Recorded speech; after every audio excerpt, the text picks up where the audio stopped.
as good as Amy Comey Barrett. I don't hold up a blank piece of paper, but these are the notes for the speech. And I honestly don't know how long they're going. I'm starting to lose my voice, by the way. I have lived in Mississippi for 28 years, went there for work, and I'm not used to this weather, really I'm not. Incidentally, you might be interested to know, just as a parenthetical comment, that at the time that Lyndon Johnson made that call, he was the second person to call. Defense Secretary McNamara called the first strike back. There were 2 U.S. aircraft carriers which attempted to send planes to the rescue of the USS Liberty. Would you prefer that I stand here, by the way? Yes. Okay, okay, sorry. To send two launch planes to go to the defense of the USS Liberty. Defense Secretary McNamara called the first ones back. Second carrier launched his planes. If either one of them had gotten to the USS Liberty, most of those casualties would not have happened. Johnson personally called back the second one, and he was at that time literally in bed with a Mossad agent. Oh yeah, that was that blonde woman. She's in the video, by the way. He later gave her the Medal of Freedom, so she must have been very good. What else can I say? She's in the video, but not in a bad way. Not in that way. I would like to thank John and Wendy. They've been very good to me because, among other things, in the process of packing to come here, I grabbed the wrong box and I ended up with 2 shaving kits and no chargers for my laptop and my phone. And that wasn't a function of age, at least not purely a function of age. I'm 81, but we still function more or less well. It's that I've been absent-minded, a classic absent-minded professor ever since my 1930s. So what can I do? I'm going to resist the temptation, actually, to reminisce a bit, because this is the first time in 40 years I've been back to the Lansing area. And the reason I went to the University of Michigan after 10 years in the Marines instead of Michigan State University, even though I had actually better offers for fellowships from MSU than from U of M, is my father was a professor at MSU. In biology, nothing close to my field, and we argued all the time about football, and I decided I wasn't going to do that. So I went to the U of M. I have been called by some people one of the most censored individuals in America, and that's not quite true. I think Tucker Carlson has now got that cachet. But I've had cases where I've been speaking and started to mention the unspeakable H word, the Holocaust, which I call the holo-hoax, since it is a hoax. And I say that even as someone who's Jewish on my father's side. And the mic was cut off. The person I was speaking with could hear me. We could hear each other, but it wasn't broadcast. So these things do happen. And John, there was a little bit of a surprise before I came here, and I wasn't sure if I should tell you or not. We spoke on the phone in early March. And a couple of weeks after that, I got an email, ostensibly from you, telling me that the invitation had been withdrawn to speak because of allegations of my anti-Semitism. And I was a little bit surprised at that. So I sent an email back to you saying, well, I regretted it, but I hoped that I would get back here sometime and, that we would see one another. And that was basically it. I made some appointments at VA clinics. I am blind in my right eye from glaucoma. The left eye is going. It has good days and bad days, and right now you're semi-blurred out there as a function of it's the way glaucoma works. And I guess it was 3 weeks ago, 2.5, 3 weeks ago, I got an email from a friend who isn't here, by the way. I'm going to see him on Monday afternoon, telling me he got a postcard about the session, and was looking forward to me being up here. Now, you understand that this was sort of a contradiction between these two emails. And I looked at that and I held it both ways and moved it around and said, well, looks like the card is correct, the email is correct. What happened? So I got in touch with John and told him about my clinics, and I thought that there might be a conflict. And that was I thought, a very gentle way of finding out if in fact the emails had crossed one another in the mail or if they were real. And it was very clear that John had no knowledge of these emails, either his to me or me to him. Now you do understand that the interception and fabrication of email these days is sort of like child's play in the intel community. No one really worries about doing that. It's a very easy thing to do. So, although I can't prove it, I know it's very clear that the email that I received from John was not sent by him. And the email that I sent back to him did not get to him. So that makes it fairly clear that there might have been either a third party or divine intervention. Or perhaps John, since I backed the Trojans rather than the Greeks, maybe the ghost of some Trojan was playing around with us. You never entirely know. I guess that means I didn't win the Publishers Clearinghouse from that email. I think that's very true. You did not. Just a second.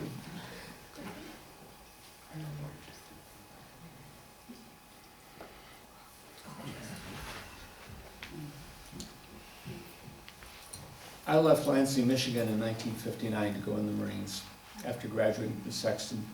And anyone here from Eastern is still allowed to stay. Everett and East Lansing are fine.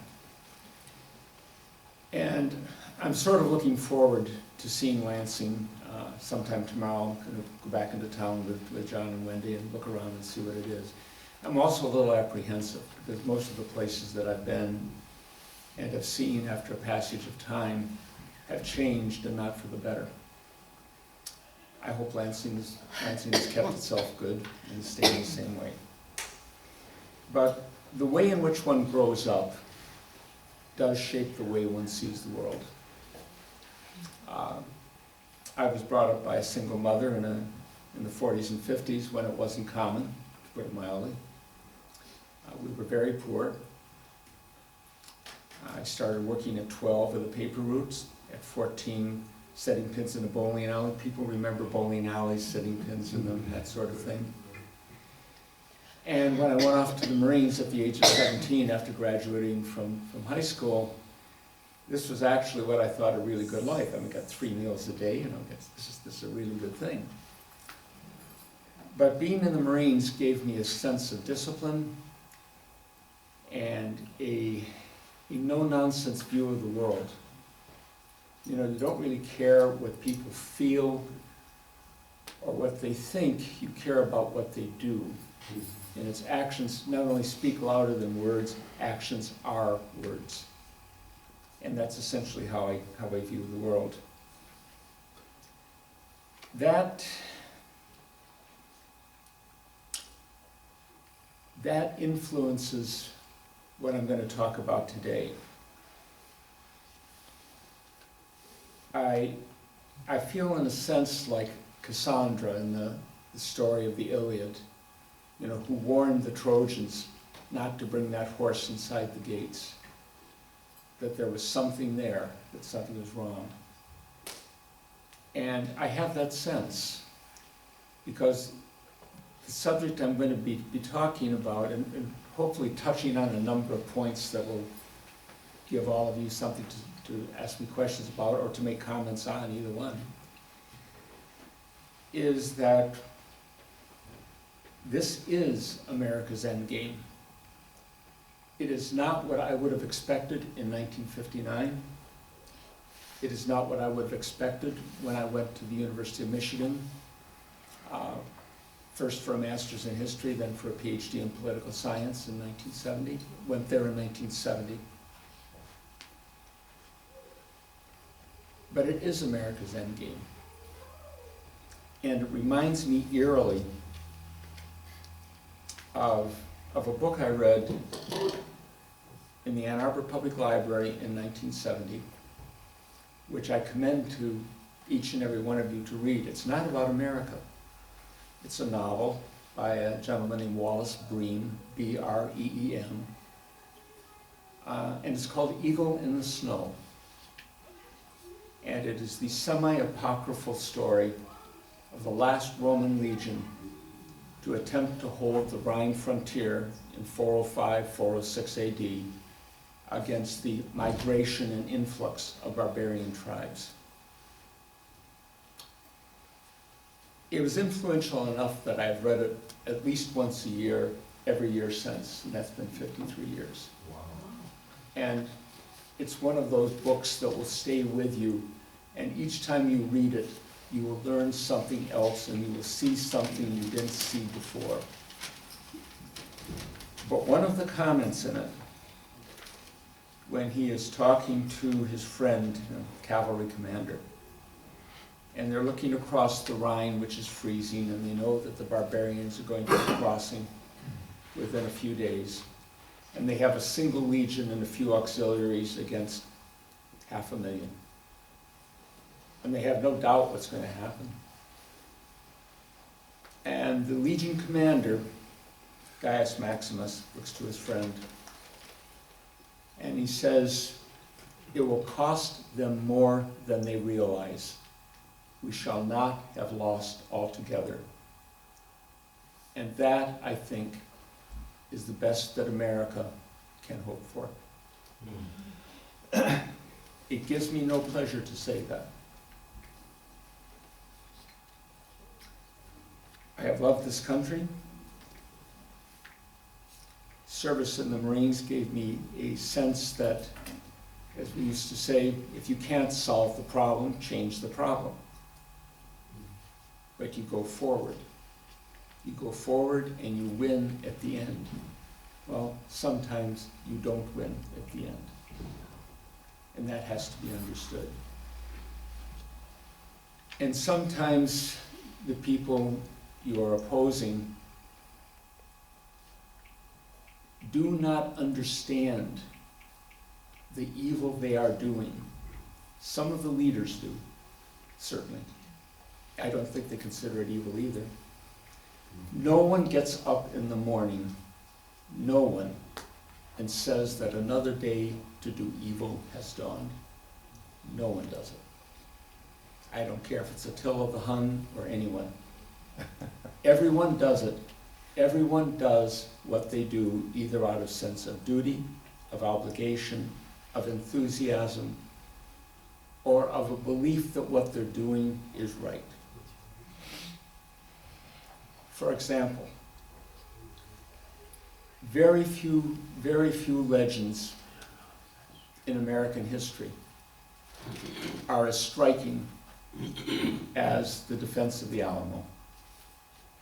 We have had books and movies and stories and tales about that. And if I were to say what I'm going to say next in Texas, I would not have to worry about seeing 82. The reason Texas declared its independence from Mexico in 1836 was a foretaste of our own Civil War. It was that Antonio Lopez de Santa Anna, the general and president of Mexico, had outlawed slavery in Mexico. Jim Bowie was one of the largest holders and one of the largest slave owners in Texas. And the men who fought and died at the Alamo, fought bravely and died at the Alamo, essentially died in defense of slavery. And the independence was there. There were other characteristics and other considerations, but it was there. But we have to remind ourselves that no one gets up to do evil, even if what they're doing has evil consequences. This is why, when I look today at what is happening to America, it is different than domestic challenges the U.S. has experienced over the past century. And it is different because it has become the message of one of our two major parties, the Democrat Party. Now, I hope you don't hate me for saying this, but I was a Democrat for most of my life. The first president I remember well as a young man was John Kennedy. Now, in his personal life, he was not a nice man. I think that's a general way of putting it. But in his public life as president, the message he sent, ask not what you can do for your country, ask not what your country can do for you, ask rather what you can do for your country. And one that he had about Americans are the watchmen on the walls of world freedom. And it conveyed a message to those of us in our early 20s in those days that mattered. The first president I could vote for was Barry Goldwater in 1964. Those of you who want to see how much Americans have changed, American conservatives have changed, ought to go back and read his book, Conscience of a Conservative. Read it and look at America today and American conservatism today, and you'll notice the difference.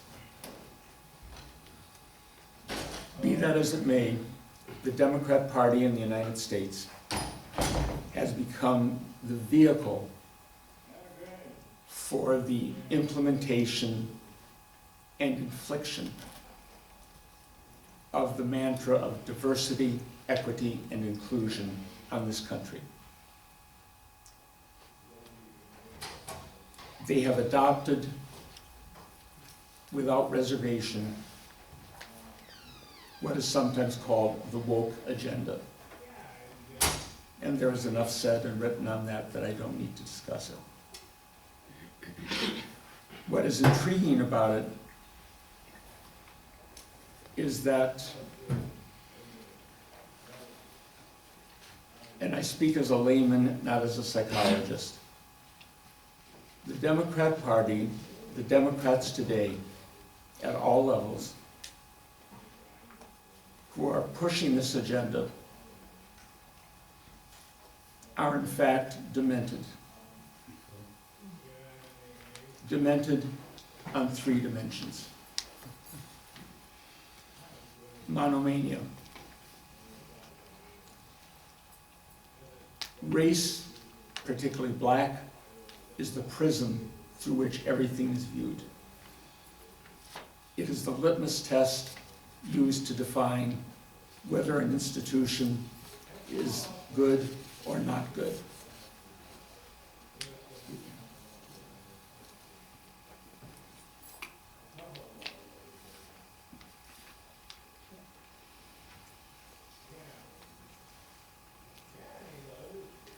It consists, in very large part, of what I might call frustrated civil rights activists. They tried for decades to uplift blacks in America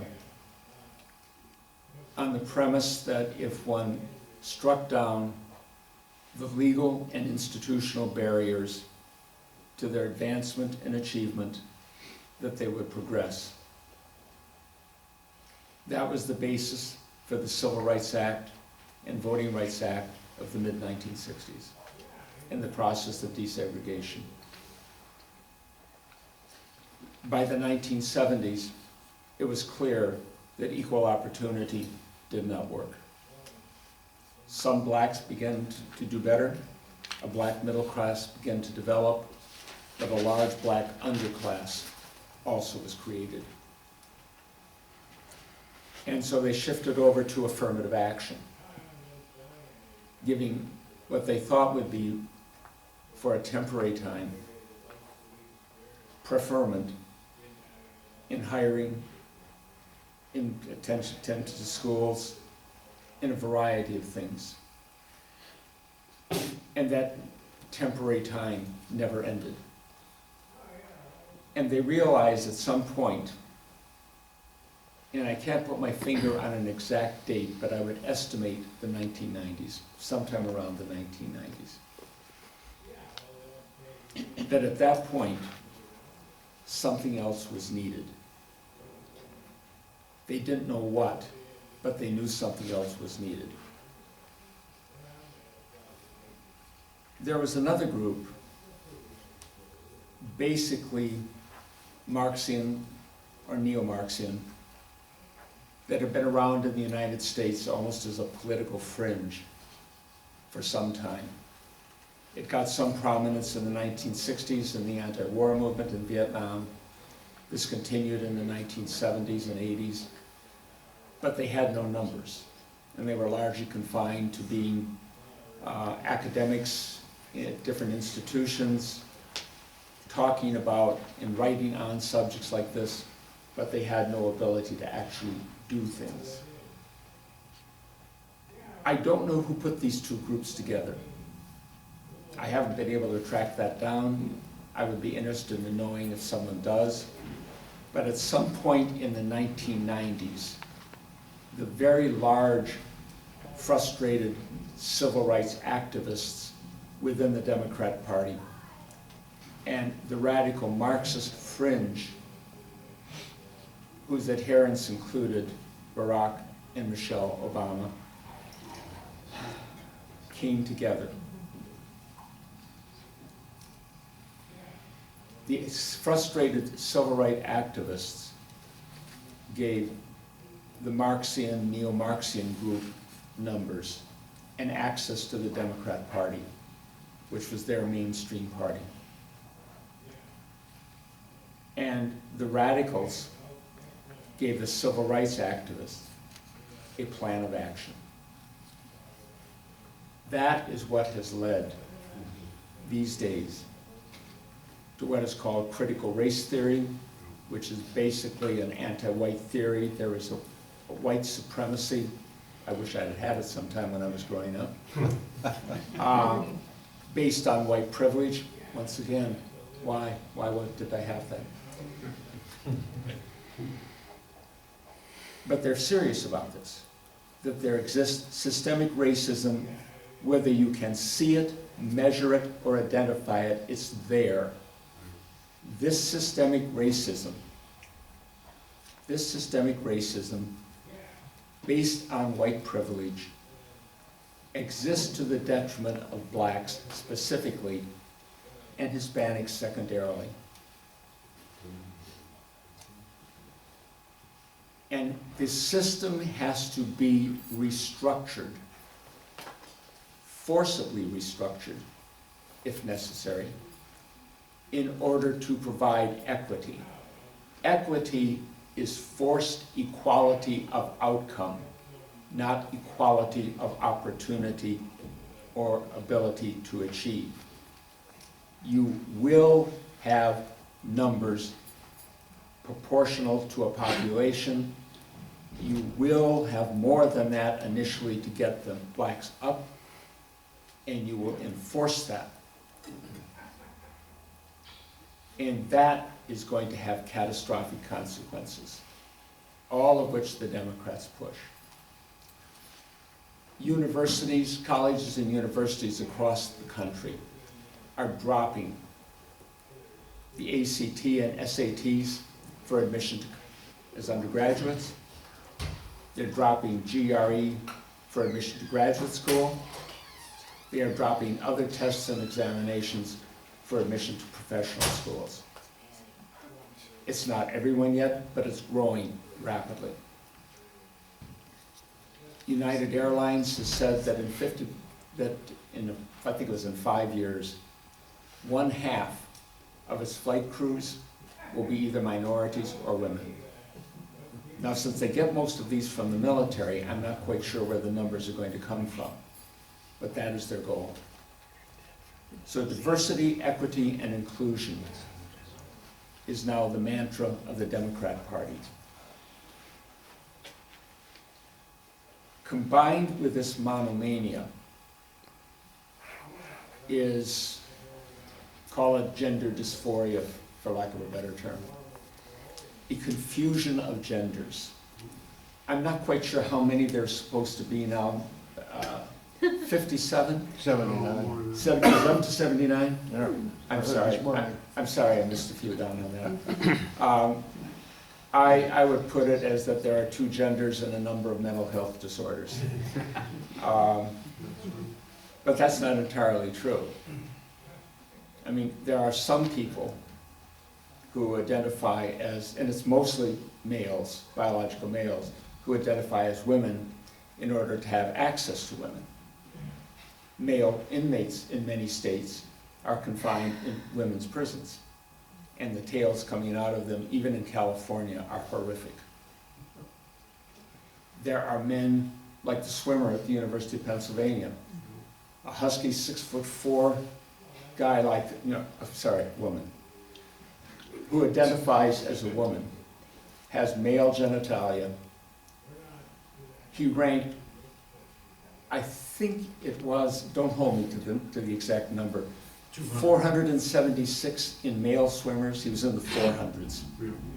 In the 400s. And running and swimming in female sports, he broke records. So a little bit of self-interest in that, I think. But there are some people who apparently believe it. Now, what the Democrats are doing is ignoring a great deal of information, and that until about 10 years ago, all 3 major associations, American Medical Association, American Psychological Association, American Psychiatric Association, all had more or less the same wording in their guidelines to illnesses. You know, if an otherwise healthy male believes he's a female, and an otherwise healthy female believes he's a male, this is the basis for extensive mental health treatment. Sometime about 10 years ago, that changed in all 3 associations. I don't know why. A friend of mine, a doctor in Pennsylvania, who did her doctorate at the University of Pennsylvania, said that it was because of a change in the boards of the 3 associations. Now, you may or may not know that board membership in a professional association is not like board membership in General Motors.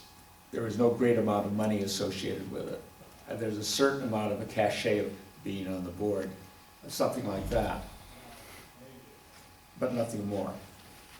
And she said that according to her information, there was a time, and it didn't happen in 1 year, but it culminated about a decade ago in the boards of these professional associations being dominated by lesbians and gay males.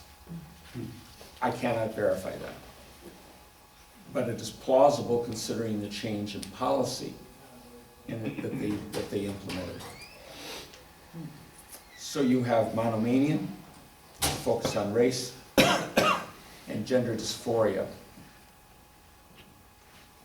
And then you have a variant of suicide.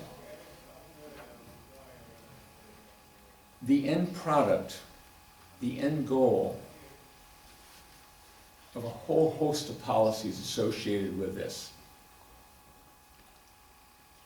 is the ending of the white race, not in any sort of bloody genocide, but through racial mixing, immigration, and the removal of white supremacy by removing whites. I step back on that. I find it difficult to believe that someone could be that suicidal.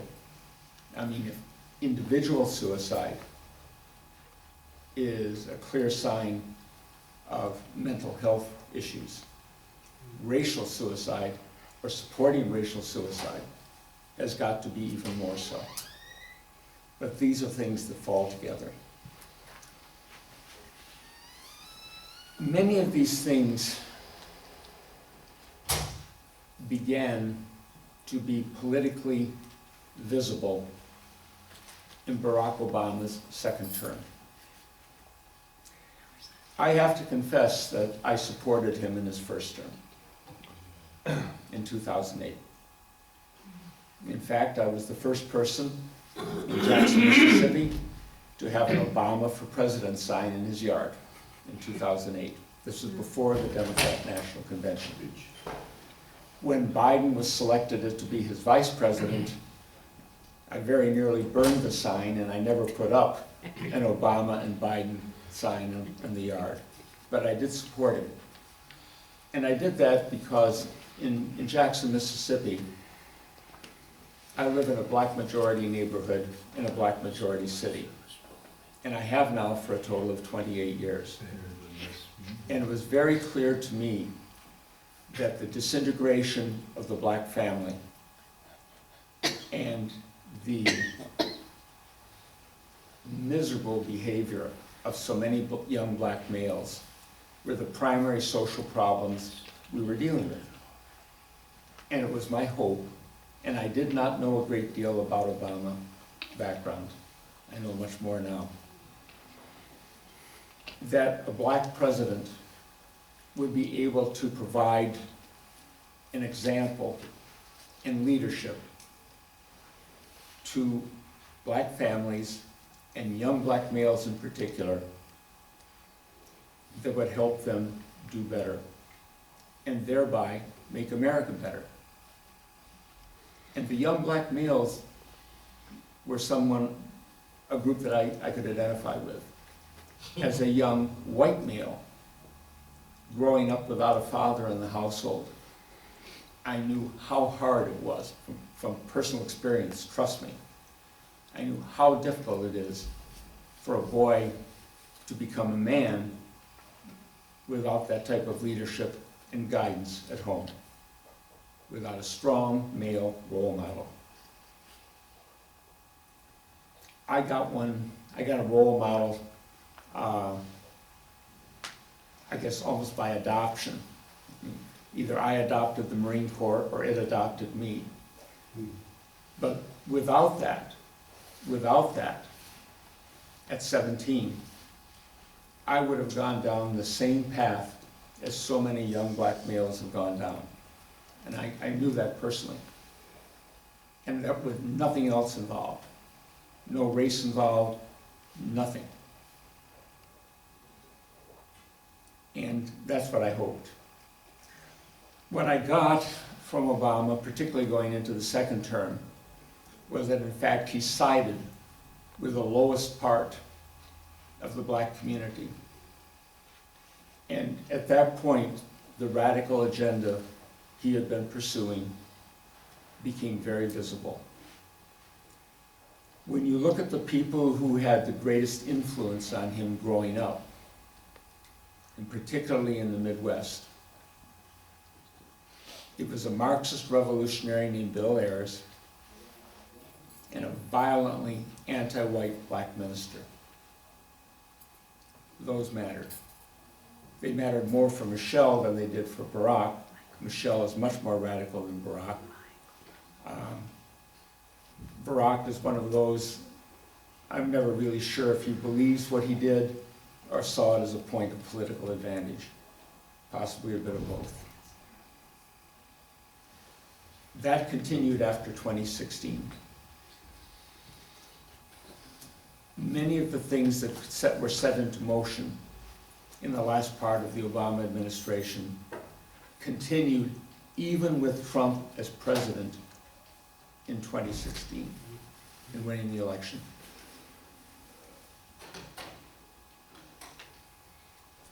But the high water mark was 2020. And 2020 was one of those forks in the road. Why there should have been such an outcry over the death of a career criminal and drug dealer named George Floyd is one of those mysteries. But the fact that it happened more or less simultaneously in hundreds of cities, all but 2 of them run by Democrats, makes me think that that the preparations had been made awaiting only the right spark. I do not believe in coincidence. Coincidence is when you're walking down an airport concourse and you see a former lover coming towards you. Hopefully when your current spouse or lover is not with you. Really. But that's the level of coincidence. Beyond that, isolated coincidences happen. Widespread coincidences do not. Now, that doesn't mean that if something was done by police officers that was violated the law, they shouldn't have been punished. Of course they should have been. There's nothing to do with that. But at that point, in May and June of 2020, and continuing for 6 months of mostly peaceful protests, as many commentators described it, with entire skylines on fire behind them. One of those things that just makes one wonder sometimes. We came to a fork in the road. The Democrat governors and mayors refused to take action against the rioters. 6 months of rioting, looting, arson,